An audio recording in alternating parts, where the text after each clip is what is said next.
नमस्कार दोस्तों, on professional education पर आप सभी का स्वागत है। This is me Rajeev Ranjan Singh. ये मेरा शॉर्ट इंट्रोडक्शन है, आप यहाँ पर मेरे बारे में पढ़ सकते हैं। तो दोस्तों, इस वीडियो सीरीज में हम लोग क्राफ्ट पब्लिकेशन की बिहार जनरल नॉलेज की जो बुक है उसको कवर कर रहे हैं। यह बुक बिहार रिलेटेड एग्जाम्स के लिए काफ़ी ज़्यादा इंपॉर्टेंट है, इसलिए जो भी बिहार रिलेटेड एग्जाम्स के लिए प्रिपरेशन करते हैं उनको यह बुक जो है पढ़ना काफ़ी ज़्यादा इंपॉर्टेंट हो जाता है। तो चलिए हम लोग अपने लेक्चर्स की ओर आगे बढ़ते हैं। तो अब तक हम लोगों ने मेडाइवल का शुरुआत जो है हमने कर दिया है। मेडाइवल्स में हम लोगों ने सबसे पहले तो सोर्सेस को पढ़ा और फिर उसके बाद हम लोगों ने जो अर्ली रूलर्स थे उनके बारे में पढ़ा। अर्ली रूलर्स में हम लोगों ने पहला डायनेस्टी लास्ट वीडियो में कंप्लीट किया है, और उसके अलावा आज के इस वीडियो में हम लोग सेना डायनेस्टी एंड उसके बाद फिर कर्नाट्स ऑफ मिथिला इसको कवर करेंगे। अगर इसके बाद अगर टाइम अलाउ करता है तो हम लोग फिर यहाँ से मुस्लिम्स इन्वेजन की ओर बढ़ेंगे। बिहार में मुस्लिम रूलर्स का कैसे इमर्जेंस हुआ एंड जो मुस्लिम इन्वेजन है वो कैसे कैसे उसमें प्रोग्रेस किया। तो मुस्लिम इन्वेजन जब हम लोग पढ़ेंगे तो यहाँ से हम लोग इंडियन में मुस्लिम इन्वेजन और बिहार में मुस्लिम इन्वेजन इन दोनों को कनेक्ट करते हुए पढ़ेंगे, क्योंकि अगर दोनों को हम लोग एक साथ पढ़ते हैं तो जो वो फ्लो है वो फ्लो जो है वो बन पाता है, वो कनेक्ट आप कर पाएंगे। वही अगर आप सिर्फ इंडिपेंडेंटली बिहार का अगर पढ़ते हैं कि वहां पर कैसे मुस्लिम इन्वेजन होता है तो कहीं ना कहीं वो कनेक्ट करने में आपको परेशानी होगी। बट अगर हम इंडियंस में मुस्लिम इन्वेजन और बिहार में मुस्लिम इन्वेजन दोनों को अगर कनेक्ट कर देते हैं तो चीजें काफी आसान हो जाएगी। तो इसको हम लोग दो पार्ट में ऐसे कर लेंगे। मुस्लिम इन्वेजन्स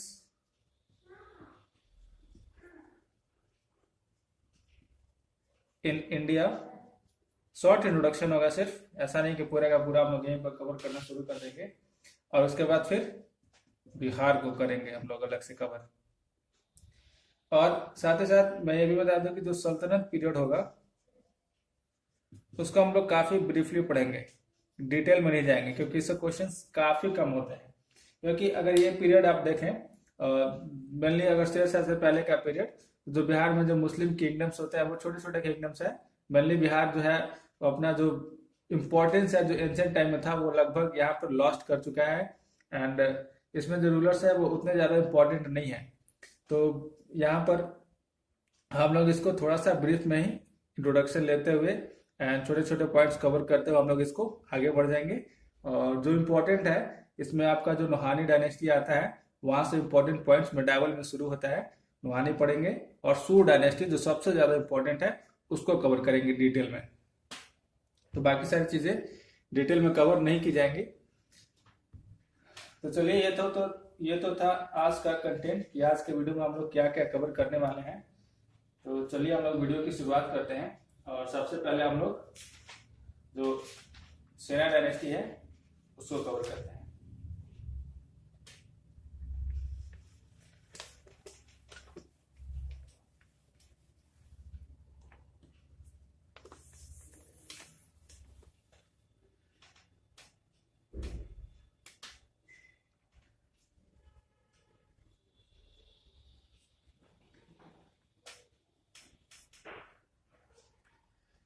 तो सेना डायनेस्टी में काफी सारे रूलर्स तो नहीं है, कुछ ही इंपॉर्टेंट रूलर्स हैं, उनके बारे में हम लोग पढ़ेंगे।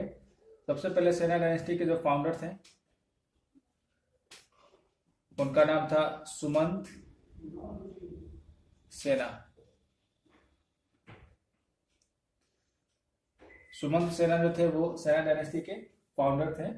जो सेनास थे ये ब्रह्म क्षत्रिय थे।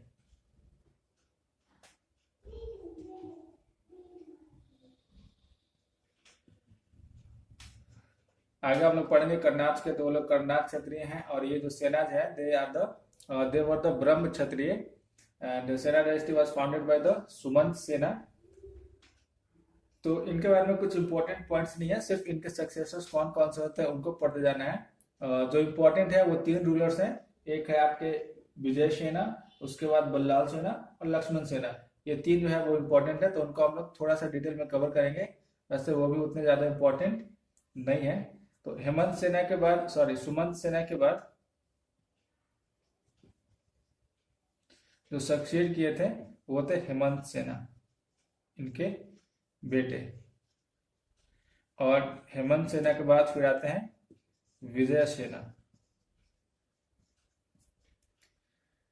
विजय सेना जो है वो एक्चुअल आप कह सकते हैं कि जो रियल फाउंडर है सेना डायनेस्टी के, वो विजय सेना है, क्योंकि ये लगभग 60 वर्षों तक रूल करते हैं। एंड इन्हीं के टाइम में ये जो सेना डायनेस्टी है वो लाइमलाइट में आता है। सेना डायनेस्टी का जो एग्जिस्टेंस है वो पता चलता है कि हाँ ऐसी कोई डायनेस्टी है, यानी कि ये डायनेस्टी जो है बाकी के कंपेरिजन में लाइमलाइट में आता है। तो एक्चुअल फाउंडर आप विजय सेना को कह सकते हैं कि विजय सेना जो है वो एक्चुअल फाउंडर है सेना डायनेस्टी के, क्योंकि इनके रीजन में ही जो विजय सेना डायनेस्टी है वो ज्यादा चर्चा में आया है। विजय सेना के बाद इनको सक्सीड करते हैं बल्लाल सेना। बल्लाल सेना का जो पूरा का पूरा शासन है वो काफी ज्यादा पीसफुल रहा, और ये एक ग्रेट स्कॉलर भी थे। बल्लाल सेना जो थे वो काफी विद्वान आदमी थे, ग्रेट स्कॉलर थे, और इन्होंने कुछ बुक्स भी लिखी हैं, तो बुक्स इंपॉर्टेंट हो जाता है।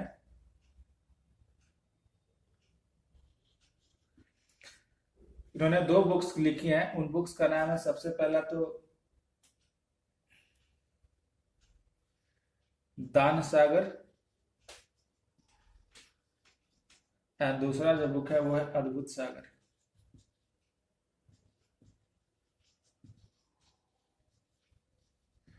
तो 2 बुक्स इन्होंने लिखी हैं, एक है आपका दान सागर और दूसरा है अद्भुत सागर। तो ये दोनों बुक्स आप इंपॉर्टेंट याद रखिएगा। वैसे उम्मीद तो नहीं है कि बुक क्वेश्चन यहाँ से फ्रेम किया जाएगा, बट फिर भी आप याद रखिए कि दान सागर एंड अद्भुत सागर, ये दोनों जो बुक है वो बल्लाल सेना के द्वारा लिखा हुआ है।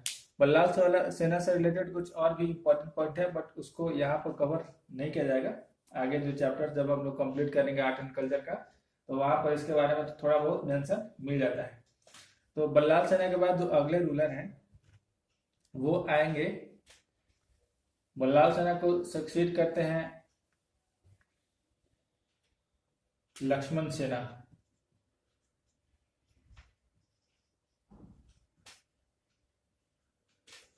बल्लाल सेना को सक्सीड करते हैं लक्ष्मण सेना, एंड लक्ष्मण सेना जो है वो लास्ट रूलर भी थे सेना डायनेस्टी के। लक्ष्मण सेना ने एक जगह की नींव भी रखी थी जिसको लखनौती बोला गया। इस शहर का स्थापना भी लक्ष्मण सेना ने की थी। लखनौती जो है एक इम्पोर्टेंट साइट बन जाएगा आपका मेडाइवल के समय में, यानी कि ठीक इसके बाद, क्योंकि काफी सारे रूलर जो है वो यहीं पर इमर्ज करेंगे लखनौती में। तो लखनौती बंगाल में पड़ता है, आप याद रखें लखनौती बंगाल। अभी का जो मालदा रीजन है वो लखनौती कहलाता था। तो लखनौती में काफी सारे रूलर्स जो है, मुस्लिम रूलर्स जो है वो इमर्ज करेंगे, और काफी हम लोग आगे जब चर्चा करेंगे इसमें तो हम लोग काफी ज्यादा लखनौती का जो नाम है वो भी सामने आएगा। यहाँ से आप याद रखें कि लखनौती जो है वो लक्ष्मण सेना ने उसको स्थापना किया था, उसको किया था। लक्ष्मण सेना के समय में ही खिलजी जो है वो उनका अटैक होता है, और जिसकी वजह से लक्ष्मण सेना काफी ज्यादा वीक पड़ जाती है, एंड जो सेना डायनेस्टी है धीरे धीरे यहाँ से इसका जो डिक्लाइन है वो शुरू हो जाता है। ये था सेना डायनेस्टी। सेना डायनेस्टी में काफी ज्यादा इंपॉर्टेंट पॉइंट नहीं है, ये 4 रूलर्स को आप बस याद रखें, एंड इसके जो फाउंडर है उसको याद रखें कि फाउंडर कौन है, एंड जो बुक्स है उसको आप थोड़ा बहुत ध्यान में रखें कि ये बुक्स किसके द्वारा लिखी गई हैं। ये होता है सेना डायनेस्टी। चलिए अब हम लोग आगे जो है कर्नाट और मिथिला के बारे में बात करते हैं, वो भी काफी छोटा टॉपिक है।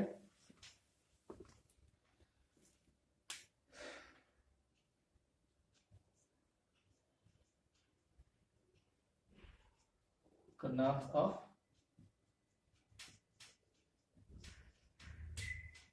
मिथिला। ये जो किंगडम है ये फाउंड किया गया था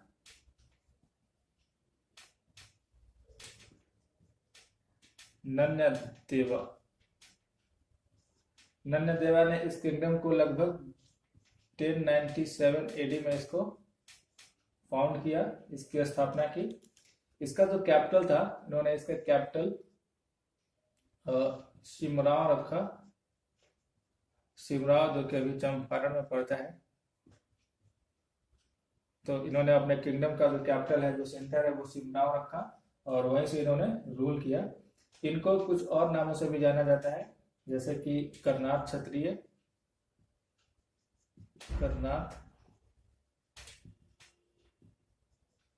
कर्नाट क्षत्रिय और साथ ही साथ कर्नाट कुलभूषणम, कर्नाट कुलभूषण। तो ये इनके और नाम है जिसके द्वारा ये जो है वो जाने जाते थे। कर्नाट क्षत्रिय हो गया, कर्नाट कुलभूषण। ये था स्टार्टिंग। कर्नाट डायनेस्टी का जो स्टैब्लिशमेंट है वो किसने किया? नन्यदेव ने किया।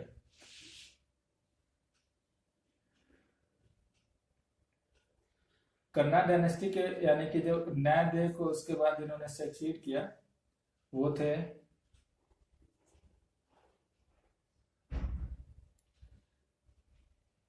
गंगादेव। कर्नाट जो न्यायदेव है, उन्होंने लगभग 50 वर्षों तक वहां पर शासन किया। ये काफी जो कल्चरल एक्टिविटीज है, लाइक जो लिटरेचर है, इसके अलावा जो शास्त्रीय संगीत है, म्यूजिक है, उसमें न्यायदेव का काफी ज्यादा इंटरेस्ट था। तो न्यायदेव जो है वो गंगादेव के द्वारा सक्सीड किए जाते हैं। जो अगले रूलर होते हैं वो गंगादेव होते हैं और गंगादेव के बाद फिर जो अगले रूलर होते हैं वो होते हैं नरसिंहदेव। नरसिंहदेव नरसिंहदेव के समय में ही बख्तियार खिलजी जो है वो बिहार के ऊपर अटैक करता है। अगर नरसिंहदेव की बात की जाए तो इनके रीजन में ही बख्तियार खिलजी का अटैक करता है बिहार के ऊपर। एंड बख्तियार जो है वो इसी रीजन से पास करते हुए ये लखनौती के ऊपर अटैक करता है। लखनौती लगभग 1202 में। और इसी दौरान ये नालंदा यूनिवर्सिटी को डिस्ट्रॉय करता है, उदांतापुरी को डिस्ट्रॉय करता है। तो जितने भी बिहार में इंपॉर्टेंट हिस्टोरिकल साइट्स थे एंड इंपॉर्टेंट साइट है वो उसको बिल्कुल पूरी तरीके से डिस्ट्रॉय कर देता है। तो जब ये लखनौती की ओर बढ़ता है बख्तियार खिलजी, तो ये मिथिला से होकर ही जाता है। तब नरसिंहदेव ने बख्तियार खिलजी के सामने जो है वो समर्पण कर दिया था और समर्पण कर करके उन्होंने एक ट्रिब्यूट के तौर पर ट्रिब्यूट दिया, जिसकी वजह से इनका जो किंगडम है वो उस समय बच गया। तो इन्होंने बख्तियार खिलजी के सामने जो है वो समर्पण कर दिया था और बोला कि हम आपको इतना ट्रिब्यूट पे करेंगे। तो बख्तियार खिलजी ने इस किंगडम के ऊपर अटैक नहीं किया। तो ये थे नरसिंहदेव। याद है कि नरसिंहदेव के समय में ही बख्तियार खिलजी ने अटैक किया था बिहार के ऊपर। इसके बाद इनको सक्सीड करते हैं राम सिम्हा।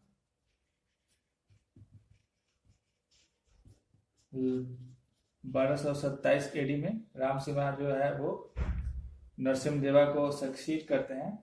और इनके समय में भी काफी मुस्लिम्स जो है वो उनका रेड लगातार चलते रहता है, यानी कि मुस्लिम्स इनके समय में भी बिहार में रेड करते हैं। बिहार में लगातार मुस्लिम्स इन्वेजन, मुस्लिम्स रेड होते रहे हैं, जिसकी वजह से बिहार जो है और बिहार के जो रूलर्स है वो काफी ज्यादा कमजोर हो जाते हैं। नरसिंह राम सिम्हा को सक्सीड करते हैं। इसके बाद राम सिम्हा को सक्सीड करते हैं हरि सिम्हा।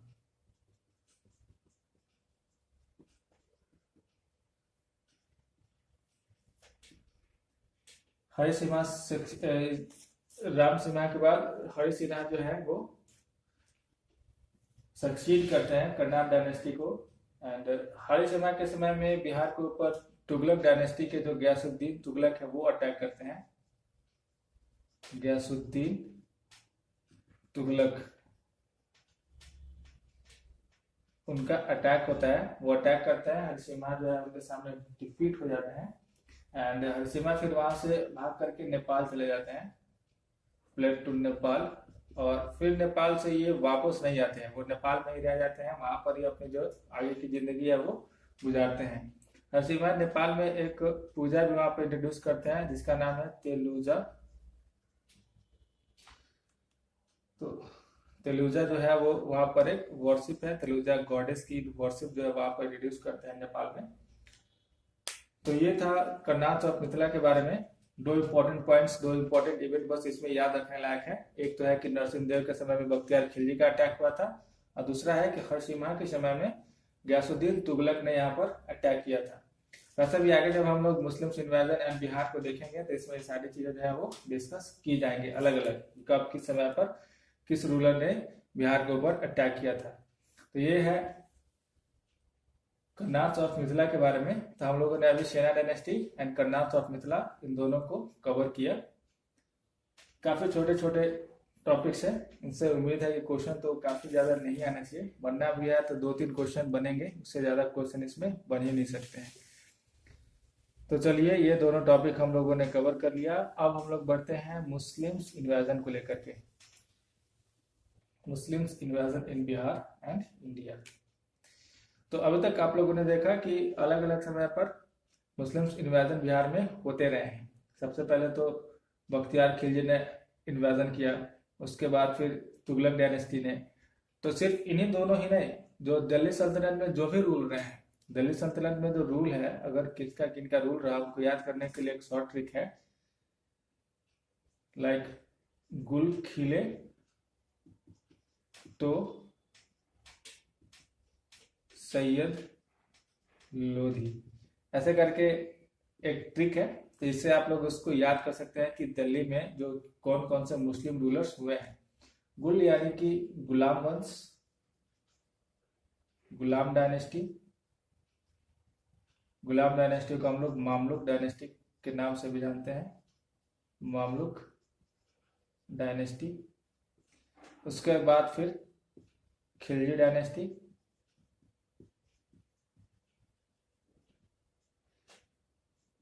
तो से तुगलक,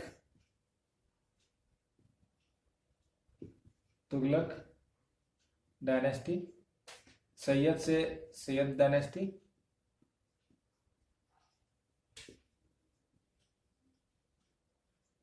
एंड लोधी से फिर लोधी डायनेस्टी। तो ये 5 मुस्लिम्स रूल जो है वो इस पीरियड में, लगभग जब तक मुगल एम्पायर जो है वो इस्टेब्लिश नहीं हो जाता है, तब तक इन 5 का जो है वो दिल्ली सल्तनत के ऊपर, दिल्ली के ऊपर रूल रहता है। और इन्हीं के द्वारा अलग अलग जगहों पर अलग अलग समय पर अटैक किया जाता है। यानी कि गुलाम यानी कि मामलुक डायनेस्टी के समय में बिहार पर अटैक होता है, खिलजी के समय में बिहार का अटैक होता है, तुगलक डायनेस्टी के समय भी बिहार के ऊपर अटैक होता है, सैयद के समय भी और फिर लोधी के समय भी। तो हर रूल, जब भी एक नया रूल स्टैब्लिश होता है तो वो अपना कंट्रोल बिहार एंड बंगाल पर बढ़ाने के लिए वो बिहार एंड बंगाल पर क्या करता है, अटैक करता है। तो हम लोग एक एक करके देखेंगे। फिलहाल इनका अगर हम लोग टाइम पीरियड अगर देख लें तो गुलाम वंश जो है वो 1206 से 90 तक रहता है। उसके बाद 1290 से यानी कि 1290 से लेकर के 1320 तक खिलजी वंश रहता है, यानी खिलजी डायनेस्टी। एंड फिर 1320 से लेकर के 1414 तक काफी बड़ा जो टाइम पीरियड है वो तुगलक डायनेस्टी का है, तो ये रहता है। एंड उसके बाद फिर सैयद डायनेस्टी 14 से 50, एंड फिर 1450 से लेकर के 1526 तक जो है वो लोधी डायनेस्टी रहता है। ये था वो रूलर्स जो इस पीरियड में दिल्ली के ऊपर रूल करते हैं और उनका टाइम पीरियड। आप इसको याद करने के लिए जो ट्रिक है इसको यूज कर सकते हैं। ट्रिक कौन सा है, गुल खिले तो सैयद लोधी। काफी छोटा सा ट्रिक है, याद करने से आपको जो रूलर्स हैं वो उसके जो किंगडम्स है वो याद हो जाएंगे। और इसी पीरियड को हम लोग सल्तनत पीरियड भी बोलते हैं। याद रखिए कि this period is called as सल्तनत पीरियड। तो चलिए हम लोग देखते हैं कि इंडिया में सबसे पहले मुस्लिम इन्वेजन कब हुआ और मुस्लिम इन्वेजन किसने किया।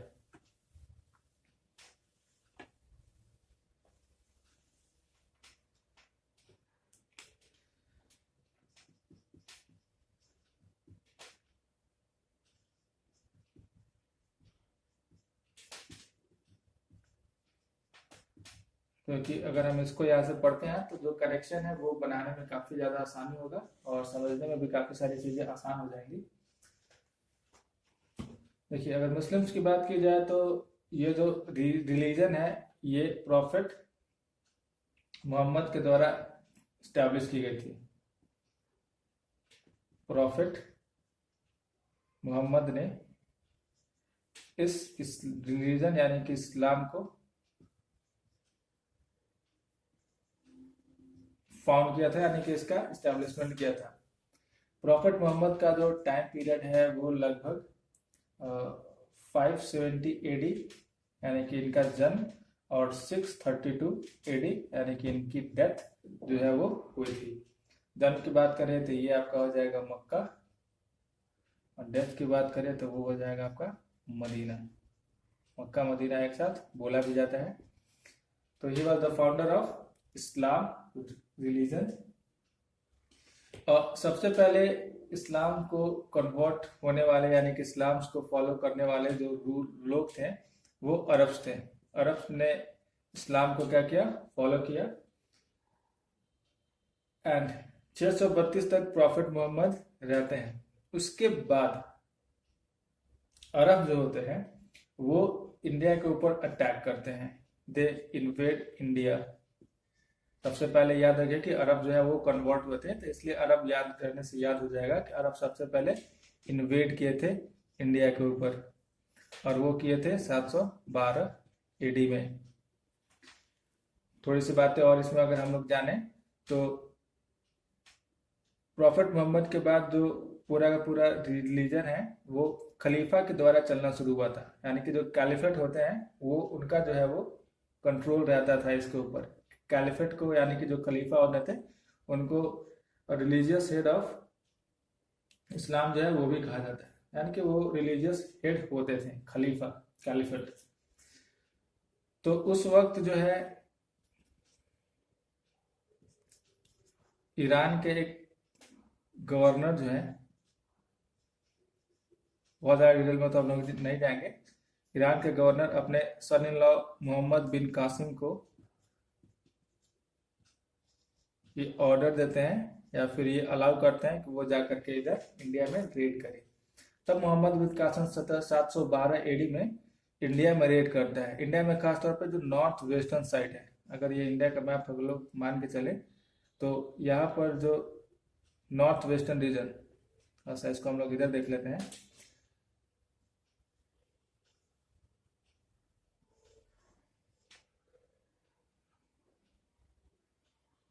तो यहाँ का जो रीजन है यानी कि ये पूरा का पूरा जो अभी का पाकिस्तान है, तो पाकिस्तान का जो रीजन है इसमें मोहम्मद बिन कासिम जो है वो सिंध और साथ ही साथ मुल्तान इन दोनों को जीत जाता है और उसको फिर खलीफा में जो है वो मिला लेता है।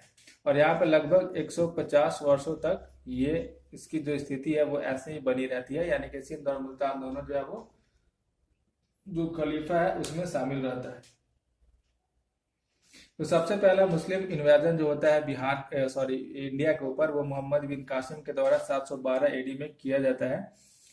उसके बाद दूसरा जो इन्वेजन होता है 150 वर्षों तक तो ये रूल जो है वो बना रहता है। 150 वर्षों तक कोई चेंजेस नहीं आते हैं, बट 150 वर्षों के बाद जब मोहम्मद बिन कासिम का रूल जो है वो समाप्त होता है, वैसे हम लोग इसके डिटेल में तो जाएंगे नहीं कि कैसे और क्या होता है, बस ये समझिए कि इनकी जो रूल है वो समाप्त होता है।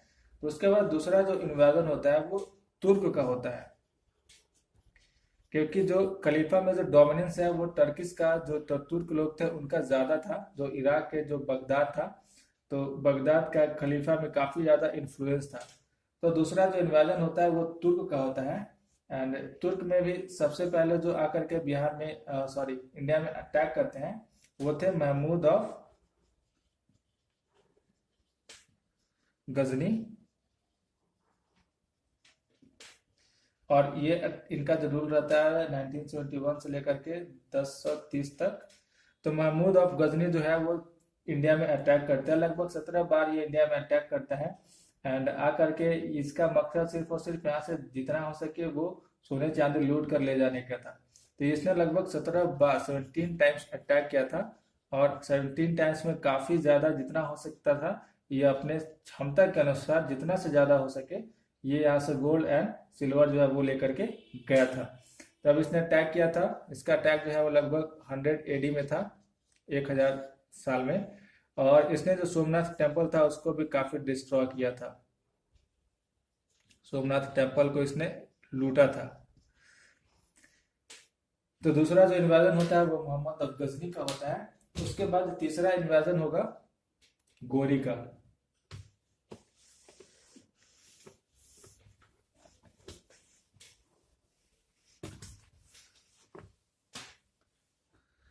तो थर्ड इन्वेजन होता है, third Muslim invasion and second तुर्क इन्वेजन। याद रखेगा, third Muslim invasion and second तुर्क invasion.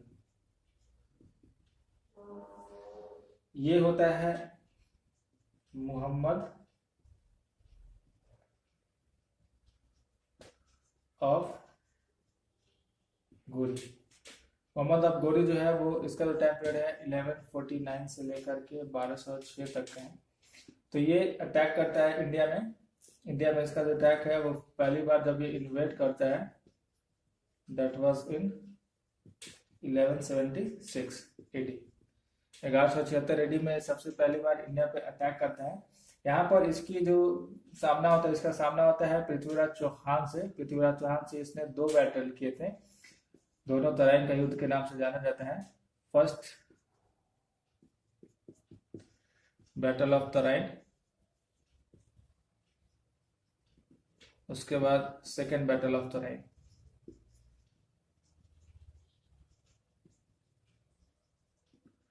First battle of Tarain होता है आपका 1191 एडी में और दूसरा जो होता है 1192 एडी में। तो पहली बार में तो पृथ्वीराज चौहान जो है वो इनको हरा देता है, यानी कि मोहम्मद गोरी को पृथ्वीराज चौहान जो है वो हरा देते हैं। बट दूसरे वाले में पृथ्वीराज चौहान जो है वो डिफीट हो जाते हैं, हार जाते हैं। इसके बाद इसका जो इस्टेब्लिशमेंट है, यानी कि ये जो है वो इंडिया के ऊपर फिर अपना जो रूल है वो इस्टेब्लिश कर पाता है। इसके बाद इसने एक और वॉर भी लड़ा था, that was the battle of Chandawar, राजा जयसिंह के साथ। और वो इसने लड़ा था 1194 एडी में। तो ये जब आता है तो 3 इंपॉर्टेंट बैटल्स ये लड़ता है, battle of Tarain first and second and battle of Chandawar with Raja Jaisingh in 1194 AD. तो अभी तक जो इसके पहले जो 2 रूलर्स, जो 2 मुस्लिम इन्वेडर्स ने इंडिया में इन्वेड किया था, तो उनका मेन था कि लूटपाट करके जितना हो सके वो धन लेकर के वो चले जाए।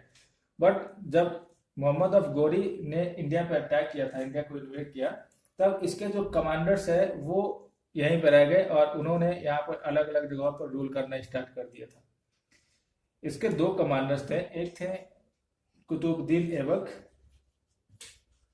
कुतुबुद्दीन ऐबक जो कि आगे चल करके गुलाम वंश का स्थापना करेगा, मामलुक डायनेस्टी का।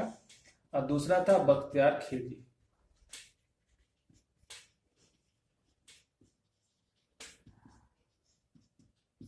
ये दोनों थे, ये दोनों अलग अलग जगहों पर जो है वो रूल कर रहे थे, अलग अलग जगहों पर जाकर के उसको इन्वेड करके जीतने का काम कर रहे थे। किसके लिए? मोहम्मद ऑफ गोरी के लिए। तो कुतुबुद्दीन ऐबक जो है वो सेंट्रल इंडिया में था और बख्तियार खिलजी जो है ये आगे चलता है ईस्टर्न पार्ट में। ईस्टर्न पार्ट में ये कर्मनासा रिवर को क्रॉस करता है और वहां से क्रॉस करने के बाद फिर ये बिहार में जाकर के अटैक करता है, इन्वेड करता है। तो यहां से बिहार में मुस्लिम्स का इन्वेजन जो है वो स्टार्ट होता है। इसके पहले भी बिहार में आए थे बट वो रूल करके, रेड करके, लूटपाट करके चले गए थे। ऐसा नहीं कि इसके पहले बिहार में मुस्लिम्स का इन्वेजन नहीं था। इससे पहले भी बिहार में लगभग पटना में मगध तक मुस्लिम्स का इन्वेजन था। वो आए थे, रेड करके, लूट करके चले गए थे। बट बख्तियार खिलजी जब आएगा तो यहाँ से मुस्लिम्स इन्वेजन जो है वो स्टार्ट हो जाएगा। सॉरी, मुस्लिम जो रूल है बिहार में वो स्टार्ट होगा। पर्टिकुलरली मतलब रूल यहाँ पर स्टार्ट होगा। ऐसा नहीं कि रेड करके चले जाएंगे, बट रूल यहाँ पर उसका जो है वो स्टार्ट होना शुरू हो जाएगा। तो यहाँ से अब हम लोग मुस्लिम इन्वेजन इन बिहार जो है उसकी शुरुआत करेंगे। तो देखिए, ये पॉइंट आप लोगों को ऐसा लग सकता है कि बिहार के हिस्ट्री में इसको पढ़ने की क्या जरूरत है, बट अगर आप इसको ऐसे कनेक्ट करके चलेंगे तो काफी ज्यादा चीजें आपको समझ में आएंगी। और ऐसा नहीं है कि एग्जाम्स में क्वेश्चन जो है वो बिहार स्पेसिफिक ही आते हैं, आपको इंडियन हिस्ट्री से भी आएंगे। तो अगर आप यहीं पर अगर मुस्लिम निवेदन को अगर पढ़ लेते हैं इंडिया में और साथ ही साथ बिहार में, तो एक कनेक्ट भी बन जाएगा, चीजें अच्छे से समझ में आएंगी भी, और जो है वो क्वेश्चंस मिडाइवल का भी आपका थोड़ा सा इसमें रिवीजन हो जाएगा और तैयार हो सकता है जिन्होंने नहीं पढ़ा है। तो अब हम यहाँ से बिहार एंड मुस्लिम इन्वेजन जो है उसकी शुरुआत करते हैं और उसको देखते हैं।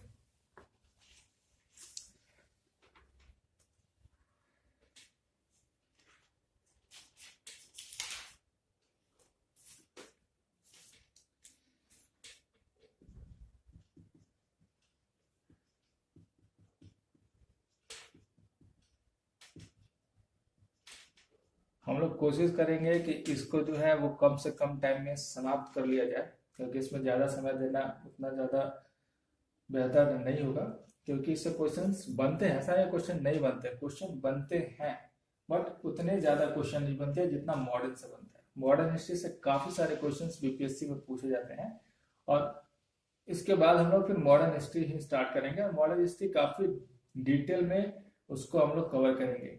एग्जाम से पहले आपका हिस्ट्री जो है वो मैं कंप्लीट करा दूंगा करंट पब्लिकेशन का, और साथ ही साथ ज्योग्राफी के भी कुछ पोर्शन जो कि इम्पोर्टेंट है। देखिए, अगर प्री के हिसाब से लेकर के देखा जाए प्री को, तो इसमें ऐसा नहीं है कि क्वेश्चन जो है वो सारे करंट पब्लिकेशन बुक से ही आते हैं। मैंने एनालाइज किया है प्रीवियस ईयर क्वेश्चन और करंट पब्लिकेशन का जो बिहार का है उसको, तो उसमें आपके क्वेश्चन हिस्ट्री से आएंगे, हिस्ट्री में मॉडर्न हिस्ट्री से काफ़ी अधिक, उसके अलावा उसके बाद ज्योग्राफी से क्वेश्चन आएंगे, इकोनॉमी से आपके जो मिनरल्स वगैरह उनका पोजीशन कहाँ पर क्या क्या है उससे क्वेश्चन आने वाले हैं, और उसके बाद फिर आप बिहार में अपना जो बजट है और इकोनॉमिक सर्वे है उसको पढ़ लें।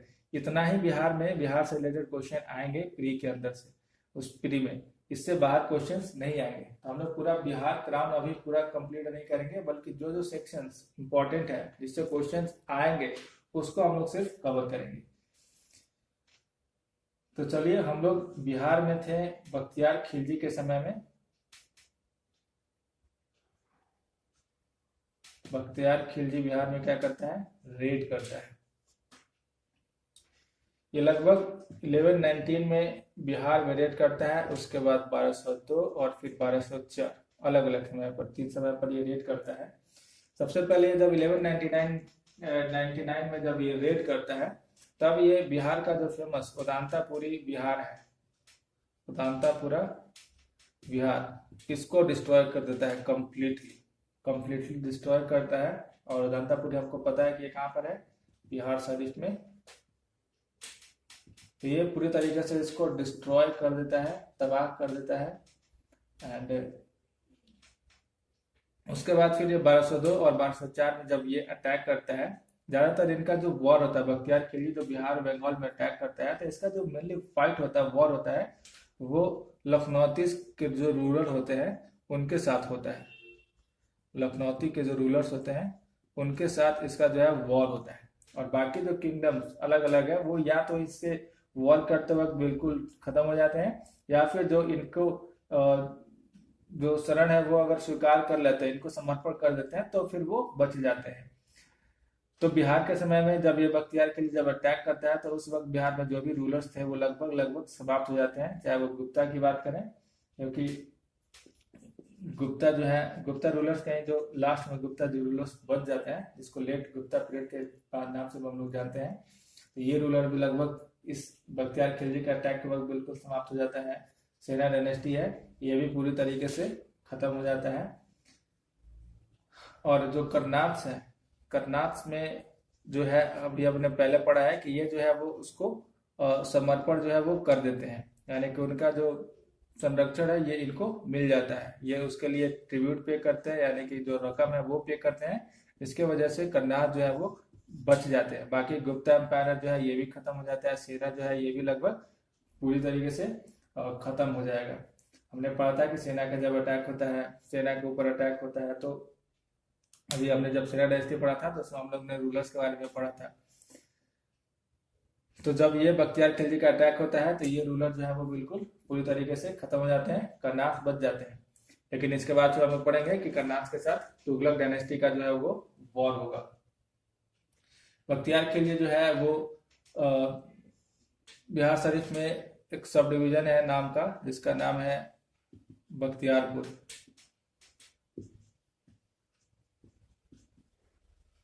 बख्तियारपुर, ये इसी बख्तियार खिलजी के नाम पर इसका जगह का नाम है। और इसी बख्तियारपुर में ही इसका जो डेड बॉडी है वो दफनाया गया था, यानी कि बरीड किया गया था इसी जगह पर।